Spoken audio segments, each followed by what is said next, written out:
নমস্কার বন্ধুরা, দীপডিজের টেক সমাধান ইউটিউব চ্যানেলে আপনাদেরকে স্বাগত জানাই। বন্ধুরা, আজকে আমি কথা বলবো আধার কার্ড ডাউনলোড নিয়ে। বন্ধুরা, আপনারা জানেন যে ইতিমধ্যে আধার কার্ডের ডাউনলোড নিয়ে কিছু পরিবর্তন এসেছে বা বলতে পারেন যে একটি আপডেট এসেছে। এবার থেকে আপনারা আধার কার্ড ডাউনলোডের ক্ষেত্রে কিছু জিনিস পরিবর্তনের বিষয় আপনারা লক্ষ্য করবেন।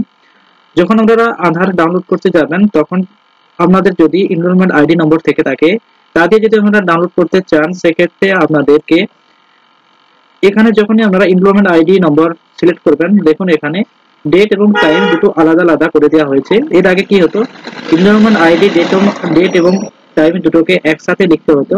সেটা ডাউনলোডের ক্ষেত্রে বিষয়টা বুঝতে অসুবিধা হতো, কারণ যেভাবে ডেট এন্ট্রি থাকে অ্যাকনলেজমেন্ট রিসিভে, তো সেইভাবে যদি কেউ টাইপ করে ডাউনলোড করতে চায় তখন সেটা হতো না। এক্ষেত্রে আপনাদেরকে পরিবর্তন করতে হতো ডেটটাকে আগে বছর এবং মাস এবং তারপরে ডেট এইভাবে লিখে এখানে সাবমিট করার পরই কিন্তু ডাউনলোড করতে হতো। কিন্তু এখন দেখুন এখানে সেটা আলাদা করে দিয়েছে।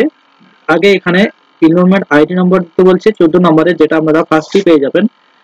এনরোলমেন্ট আইডি নম্বর 14 নম্বরে দিতে বলা হচ্ছে। এরপর দেখুন এখানে যেটা ডেট আছে সেই ডেটটা এখান থেকে এইভাবে চুজ করে নিতে বলা হচ্ছে। আপনাদের যে ডেটে করা হয়েছে সেই ডেটটা এখান থেকে চুজ করে নিয়ে এইভাবে সিলেক্ট করতে হবে। এরপর এখানে ডেট টাইমটা বলা হচ্ছে, যে টাইমে আপনার আধার কার্ডই করা হচ্ছে সেই টাইমটা এখানে দিতে বলা হচ্ছে। সেই টাইমটা এখানে আমরা চুজ করে নেবেন, সেটা এএম বা পিএম সেটা এখান থেকে চুজ করে নিতে পারবেন। দেখুন এএম, এখানে পিএম রয়েছে। এছাড়া এখান থেকে আপনারা ঘন্টাটা সিলেক্ট করে নিতে পারবেন, কত সময়ে বা কত ঘন্টায় বা কটার সময় আপনার আধার কার্ডটি করা হয়েছে সেটা এখান থেকে সিলেক্ট করে নিতে পারবেন। তো এখানে স্ক্রল ডাউন করলে এখানে সমস্তটাই পেয়ে যাবেন এবং এখান থেকে মিনিটটা সিলেক্ট করতে পারবেন এবং এখান থেকে সেকেন্ডটা সিলেক্ট করতে পারবেন। এইভাবে আপনারা সিলেক্ট করে নেবেন। সবগুলো সিলেক্টেড হয়ে গেলে আপনারা সিম্পলি এটা কেটে দিবেন। কেটে দেওয়ার পর দেখতে পাচ্ছেন এখানে আপনার সমস্তটাই সবগুলো সিলেক্টেড হয়ে গেলে উপরে আপনার এখানে মার্জিন চলে আসবে। আপনারা যে টাইমগুলো সিলেক্ট করেছেন সেই টাইমটা এখানে শো করবে। সেটি আপনারা হয়ে যাওয়ার পর এটাতে ওকেতে ক্লিক করে দেবেন।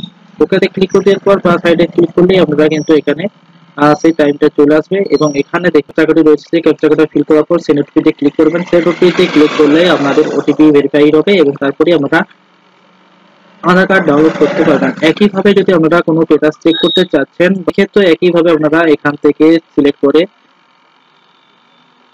এনরোলমেন্ট আইডি এবং এসআরএর নম্বর দিতে পারেন। যেটা বলছিলাম, যারা স্ট্যাটাস চেক করতে জানেন না তাদের ক্ষেত্রে বলে রাখি যে যদি আপনারা স্ট্যাটাস চেক করতে চাইছেন সেক্ষেত্রে আপনাদেরকে এখানে আপনার এনরোলমেন্ট আইডি নম্বর 14 নম্বরের ফার্স্টে দিয়ে দিবেন, তারপরে অবশ্যই সাল এবং মাস এবং ডেট এইভাবে সাজাবেন। নেক্সট আমাদের যে টাইমটা রয়েছে সেই টাইমটা যেভাবে রয়েছে সেইভাবে আপনারা ফিল করে দেবেন। নেক্সট এখানে ক্যাপচা কোড দিয়ে সাবমিট করলে আপনারা আমাদের স্ট্যাটাসটা চেক করতে পারবেন।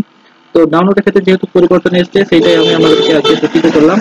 তো যদি ভিডিওটি ভালো লাগে তাহলে অবশ্যই লাইক করবেন। চ্যানেলে যদি প্রথমবার ভিজিট করে থাকেন তাহলে অবশ্যই চ্যানেলটিকে সাবস্ক্রাইব করে পাশে থাকা নোটিফিকেশন বেল আইকনটি প্রেস করবেন, যাতে পরবর্তীতে এই ধরনের লেটেস্ট ভিডিও আপনারা খুব সহজে পেয়ে যান। তো বন্ধুরা, দেখা হচ্ছে নেক্সট ভিডিওতে। ততক্ষণের জন্য অবশ্যই ভালো থাকবেন, সুস্থ থাকবেন। ধন্যবাদ।